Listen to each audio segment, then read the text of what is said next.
Assalamualaikum warahmatullahi wabarakatuh. Perkenalkan, nama saya Mahfuz Sodik Ahmad dari kelas A dengan NIM L1A118028. Baiklah, saya di sini akan menjelaskan tentang kelangkaan dan kepunahan spesies. Dan ini adalah pengertian langka dan punah menurut Kamus Besar Bahasa Indonesia. Langka itu memiliki arti jarang didapat atau jarang ditemukan, yaitu dilarang keras membunuh binatang yang sudah langka tersebut. Sedangkan punah yaitu sudah habis semua hingga tidak ada sisanya, jadi sudah tidak dapat ditemukan lagi spesies tersebut. Itu tadi adalah pengertian dari KBBI tentang langka dan punah. Sekarang untuk para ahli, yaitu Charles Darwin pada tahun 1859, kelangkaan adalah tahap awal dari kepunahan spesies. Dan menurut Winkelker pada tahun 2011, kelangkaan adalah kepadatan spesies yang rendah pada wilayah yang sangat sempit. Artinya adalah dalam geografis yang sempit tersebut hanya dapat ditemukan sedikit spesies yang tersisa. Nah, jika spesies tersebut tidak dilindungi, maka akan terjadi kepunahan atau spesies tersebut akan habis. Dan di sini saya akan menjelaskan tentang penyebab dari kelangkaan dan kepunahan spesies. Yang pertama adalah perusakan habitat. Perusakan habitat adalah alasan nomor satu yang membahayakan suatu spesies, baik itu hewan maupun tumbuhan.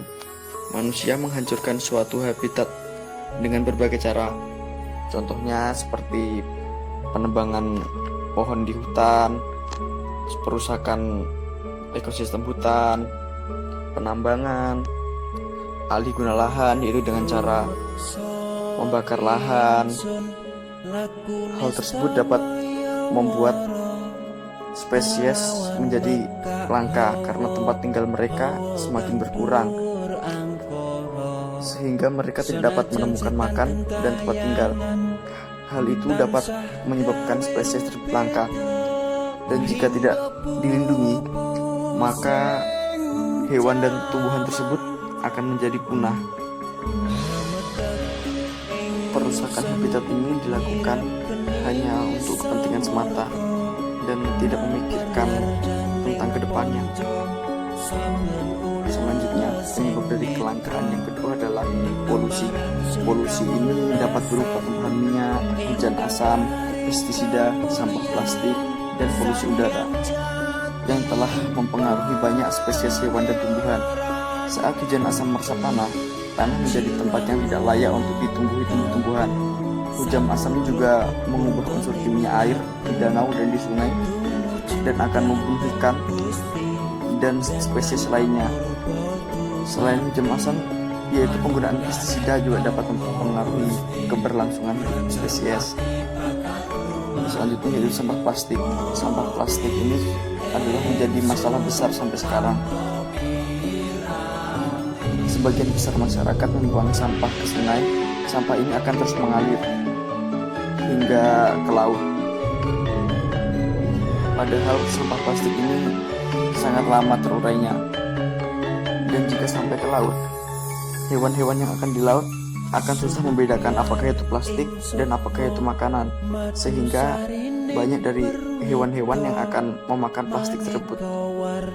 Penyebab yang ketiga yaitu perburuan ilegal, yaitu pengambilan hewan dan tumbuhan liar secara ilegal dan bertentangan dengan peraturan konservasi. Banyak hewan diburu karena daging, bulu, sisik, dan bagian tubuhnya yang mahal untuk dijual. Faktor ini merupakan faktor terbesar karena membuat satwa-satwa mati untuk diburu, sehingga jumlahnya akan terus berkurang.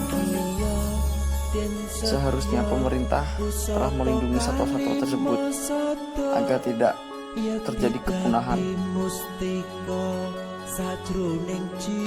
Dan ini adalah karakter spesies yang rentan terhadap kepunahan. Yang pertama yaitu spesies dengan sebaran geografis yang sempit. Maksudnya adalah spesies tersebut berada dalam wilayah yang kecil. Nah, jika dibandingkan dua wilayah yang besar dan yang kecil, maka spesies akan lebih mudah untuk hidup pada wilayah yang besar karena di sana terdapat banyak makanan dan tempat tinggalnya yang sangat luas. Sedangkan pada wilayah yang kecil, spesies tersebut akan susah untuk mencari makan dan tempat tinggal, sehingga lebih rentan kepunahannya di tempat yang lebih kecil. Yang kedua yaitu spesies yang terdiri dari satu atau beberapa populasi. Nah, di sini jika kita bandingkan antara dua populasi dengan 10 populasi, maka yang dua akan lebih rentan. Selanjutnya yang ketiga yaitu spesies yang memiliki ukuran populasi yang kecil. Yang keempat, spesies yang ukuran populasinya menurun. Yang kelima yaitu spesies yang memiliki densitas yang rendah. Densitas yaitu kepadatan, sehingga kepadatan akan berkaitan dengan populasi itu. Yang keenam yaitu spesies dengan keanekaragaman genetik yang rendah. Yang ketujuh yaitu spesies yang memiliki relung tertentu. Relung yaitu posisi suatu spesies yang sangat tergantung pada faktor biotik dan abiotik pada wilayah tersebut, sehingga spesies ini tidak bisa hidup di tempat lain. Dan jika tempat tersebut sudah rusak, maka spesies tersebut akan kesusahan untuk bertahan hidup di tempat yang lain. Yang ke-8 yaitu spesies yang hanya dijumpai pada lingkungan yang stabil. Kenapa stabil? Karena jika lingkungan tersebut tidak stabil atau rusak, otomatis spesies tersebut tidak bisa menyesuaikan dengan kondisi lingkungan yang baru. Yang ke-9 yaitu spesies yang dipandang manusia. Pada poin ini merupakan faktor terbesar dari kerentanan spesies tersebut. Bisa karena pemburuan liar untuk konsumsi maupun perdagangan. Dan ini adalah kriteria keterancaman menurut IUCN, dari yang terendah yaitu not affiliated sampai ke yang paling tinggi yaitu extinct. Dan ini adalah golongannya. Yang pertama itu tidak dievaluasi. Maksudnya adalah suatu takson dikatakan tidak dievaluasi bila takson tersebut tidak atau belum dinilai berdasarkan kriteria. Nah, ini IUCN sudah ada kriterianya tersendiri untuk menamakan apakah spesies itu langka atau terancam. Yang kedua, kekurangan data. Suatu takson dikatakan kurang data bila informasi yang tersedia tidak mencukupi untuk melakukan perkiraan. Nah, di sini maksudnya adalah mungkin tempatnya itu susah dijangkau atau hewannya sudah bagaimana gitu kan. Yang ketiga itu kekhawatiran minimal. Suatu takson dikatakan memiliki risiko kekhawatiran minimal bila telah dilakukan evaluasi namun tidak memenuhi untuk digolongkan ke dalam kategori kritis, genting maupun rentan. Dan di sini itu populasinya sangat banyak ya. Yang keempat, nyaris terancam. Nah, di sini suatu takson dikatakan memiliki risiko yang nyaris terancam apabila telah dilakukan evaluasi namun tidak memenuhi untuk digolongkan ke dalam kriteria kritis, genting maupun rentan, namun mendekati atau mungkin memenuhi syarat untuk kategori terancam dalam waktu dekat. Nah, di sini mungkin akan terancam namun perlu waktu. Yang kelima yaitu rentan. Itu suatu takson dikatakan rentan bila ia tidak tergolong kritis maupun genting, namun mengalami risiko kepunahan yang tinggi. Yang keenam yaitu genting. Suatu takson dikatakan penting bila ia tidak memenuhi kritis, namun mengalami risiko kepunahan yang sangatlah tinggi. Yang ketujuh yaitu kritis. Suatu takson dikatakan kritis bila ia menghadapi risiko kepunahan yang sangat tinggi di alam dalam waktu dekat. Yang kedelapan yaitu punah di alam. Suatu takson dikatakan punah di alam bila hanya ditemukan di perkebunan, penangkaran, ataupun kebun binatang. Yang kesembilan yaitu punah. Suatu takson dikatakan punah bila tidak terdapat suatu keraguan lagi bahwa individu terakhir telah mati. Jadi memang benar-benar tidak ada lagi spesies tersebut. Dan ini adalah beberapa contoh hewan langka yang terdapat di Indonesia. Yang pertama yaitu komodo dengan nama latin Varanus komodensis, yaitu kadal raksasa yang dapat hidup mencapai 30 tahun dengan berat mencapai 30 kg. Komodo ini dapat ditemukan di Pulau Komodo, Nusa Tenggara Timur. Kenapa hewan ini menjadi langka? Muncul dugaan kuat jika hal ini terjadi akibat maraknya aksi pemburuan liar babi dan rusa yang merupakan sumber makanan utama dari hewan komodo ini. Tidak hanya itu saja, Perubahan lingkungan yang terjadi akibat dari adanya pembakaran liar juga menjadi penyebab kelangkaan hewan komodo ini. Pembakaran liar ini membuat ruang gerak komodo menjadi terbatas. Akibatnya banyaknya areal hutan yang bakar dan membuat komodo ini susah untuk mencari makanan bagi mereka. Yang kedua yaitu badak bercula satu atau Rhinoceros sondasus, merupakan hewan paling langka dan terancam punah.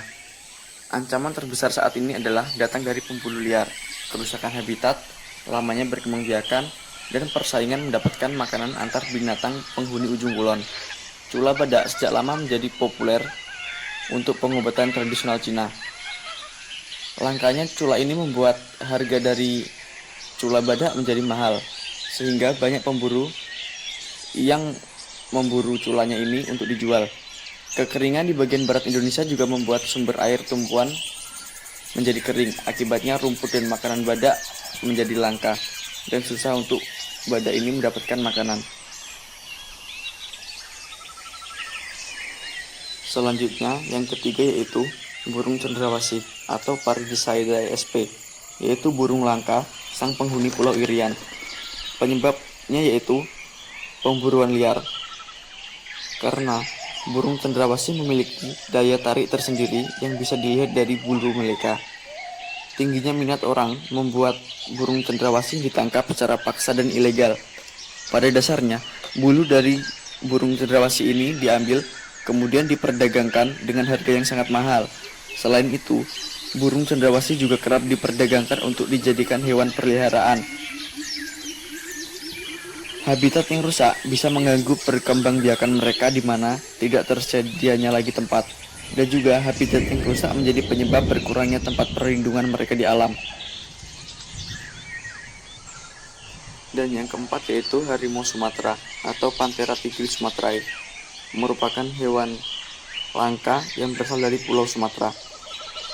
Kerusakan habitat merupakan faktor penting penyebab hampir punahnya harimau Sumatera ini. Spesies yang habitatnya rusak tidak memiliki tempat untuk mencari makan, berkembang biak, dan tinggal. Perburuan liar adalah aktivitas yang dapat menyebabkan punahnya harimau Sumatera juga. Manusia berburu harimau Sumatera untuk diambil bulu, kulit, tulang, dan organ dalamnya yang dijual dengan harga yang sangat mahal. Perburuan ini menyebabkan banyak hewan lain yang mati dan terancam punah. Selain itu, orang yang mempercayai bahwa daging dari harimau Sumatera ini dapat dijadikan untuk obat-obatan, sehingga banyak dari masyarakat yang mengambil dagingnya untuk dijadikan obat. Itu tadi adalah beberapa hewan yang sudah langka yang terdapat di Indonesia. Lalu apa yang dapat dilakukan agar spesies-spesies tidak menjadi punah? Maka perlu adanya pelestarian terhadap hewan dan tumbuhan langka. Tujuan dari pelestarian itu yaitu untuk melindungi tumbuhan dan hewan dari kepunahan, melestarikan hewan dan tumbuhan langka, menjaga keseimbangan ekosistem. Usaha-usaha yang dilakukan untuk menjaga kelestarian hewan dan tumbuhan langka yaitu yang pertama, tidak berburu hewan sembarangan. Yang kedua, melindungi dan membudidayakan hewan yang langka. Yang ketiga, tidak menebang pohon secara sembarangan. Yang keempat, penanaman kembali hutan atau reboisasi. Selain itu, ada juga cara lain untuk melawan dari kepunahan itu sendiri, yaitu dengan adanya suaka marga satwa, yaitu tempat untuk melindungi hewan tertentu. Dan yang diutamakan yaitu hewan yang sudah langka di situ. Yang selanjutnya ada juga cagar alam. Cagar alam ini sebagai tempat perlindungan, pelestarian hewan, tumbuhan, tanah, dan air. Itulah sedikit penjelasan tentang kelangkaan dan kepunahan spesies.